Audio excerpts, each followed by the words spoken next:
You start your life from the fact that I have the victory. Can you say it? Say, I have the victory. Yeah.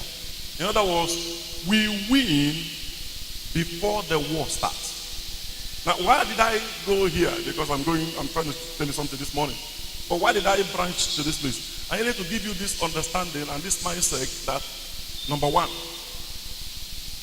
if you are alive on this planet Earth, you are going to see problem, temptation, crisis. Hello? But we win all the time.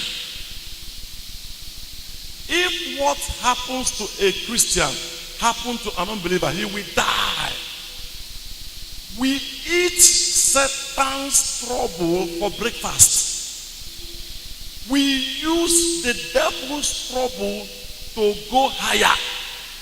Why I have to school you in this is because when people encounter problems, they feel if God is alive, I shouldn't have trouble. That's a lie. If I am paying my tithe well, I shouldn't have had this problem. It is not true. If I'm going to church every day, this problem wouldn't have come. It's not true. The devil is attacking me more because I have broken the hedge. No!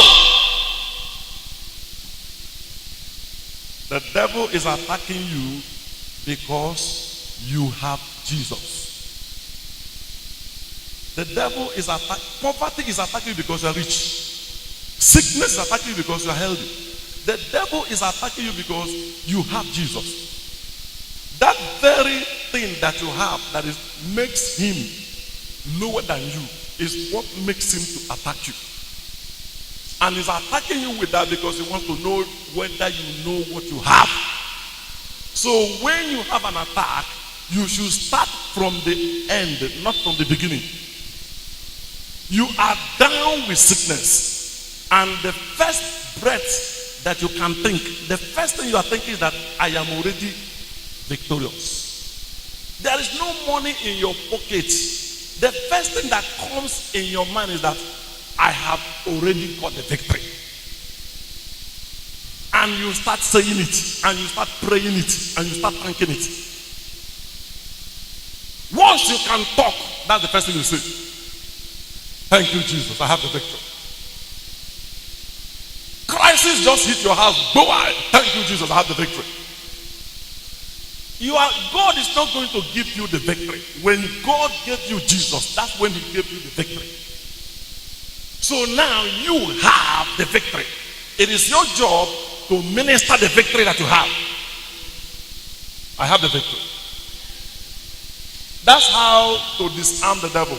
Little by little, you are breaking his arms. Little by little, you are breaking his arms. Then you walk out of what was holding you. The next thing is a promotion. Every problem comes with a solution and promotion. Every problem comes with solution, promotion. Every problem. That same problem has the solution. The solution is not elsewhere. It's not very far. It came with the problem. That same thing that came. That's where the solution is. And that's where the promotion is. All you need to do is to turn the coin, stop talking, stop thinking about the problem, stay at the end, concentrate on the promotion, keep giving God the glory for what you have, and what you have will manifest. Once you get born again, you become exactly like Jesus.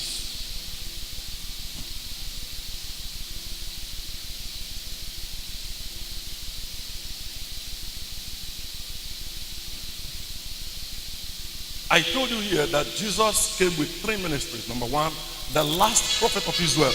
Number two, the Lamb of God that took the sin of the world away. Number three, the high priest of the church. Never forget that.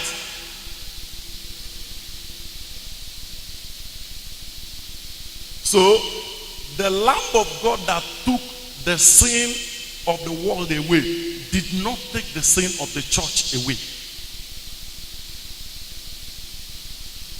You didn't hear me? The church is born without sin.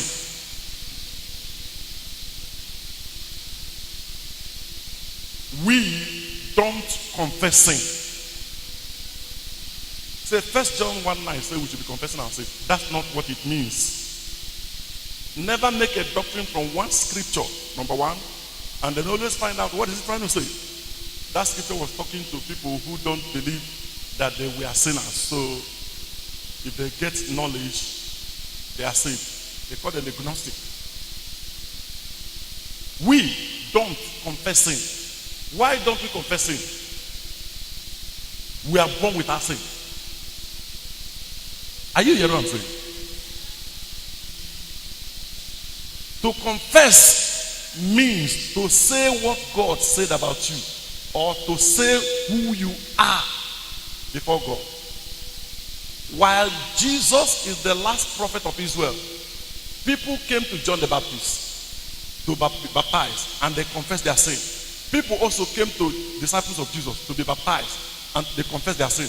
Jesus was not born again yet. He was not, has not become the Lamb of the world yet. He was the last prophet of Israel. Those people were sinners. They were what? John chapter 8 and verse 44 said they were children of the devil. They are confessing who they are. They are sinners. They should confess sin. Pastor, what if I mistakenly sin? You don't know what sin is. Sin is not lying. It's not cheating. It's bigger than that. This is a terrible mystery. It's bigger than that. Adam did not lie. It was Adam that sinned. I brought you these two scriptures many times because it's so, my heart is breaking, because I want my people to understand what I stand for, what I teach, what the whole world, knows me for, what I am sharing everywhere. To understand sin, you have to understand Romans chapter 5 and verse 17, 1 Corinthians chapter 5 and verse 21.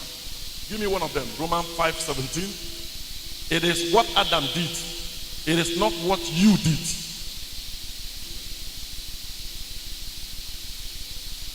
Romans 5:17. One man offense, death, reign. Okay, 19, sorry. 19.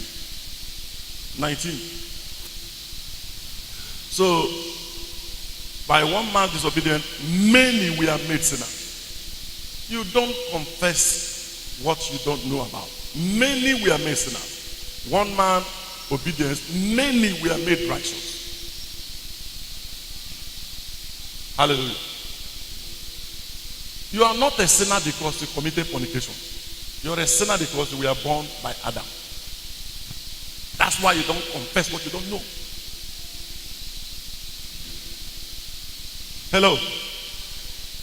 To confess one more time, everyone I say, is to say what God said about you. Listen carefully. And when you say what God said about you, which is what you are, the New Testament does not call it confession anymore. It calls it profession. Because you are saying who you are. I'm a doctor. I'm a pastor.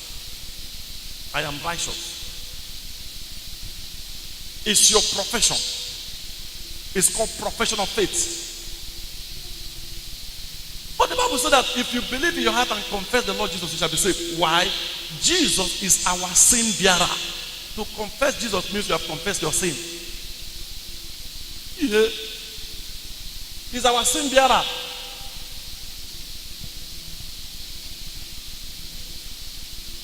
Thank you, Jesus. So if you have not got anything, you must get that whatever Jesus does not say, you cannot say it. You are not righteous because of what you did. You are not a sinner because of what you did.